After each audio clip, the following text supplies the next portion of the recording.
The Great Smoky Mountains National Park is America's most visited national park, but becoming a park was not easy.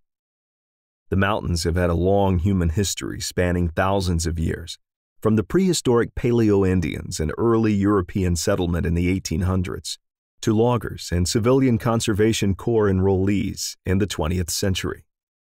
People have occupied these mountains since prehistoric times. But it was not until the 20th century that human activities profoundly affected the natural landscape.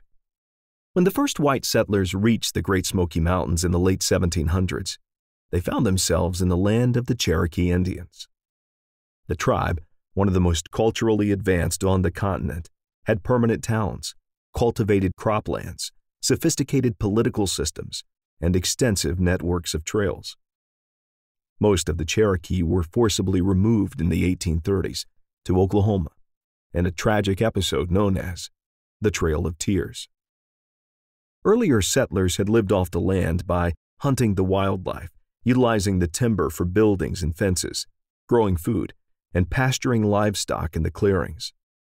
As the decades passed, many areas that had once been forest became fields and pastures. The agricultural pattern of life in the Great Smoky Mountains changed with the arrival of lumbering in the early 1900s. Within 20 years, the largely self-sufficient economy of the people here had become almost entirely dependent on manufactured items, store-bought food, and cash. Logging boomtowns sprang up overnight at sites that still bear their names, like Elkmont, Smokemont, Proctor, and Tremont. Loggers were rapidly cutting the great forests that remained. Unless the events could be quickly changed, there would be little left of the region's unique character and wilderness resources. Intervention came when Great Smoky Mountains National Park was established in 1934. In May 1926, a bill was signed by President Calvin Coolidge for the establishment of the Great Smoky Mountains National Park and Shenandoah National Park. By 1928, a total of $5 million had been raised to purchase the land. The trouble was, the land's cost had now doubled.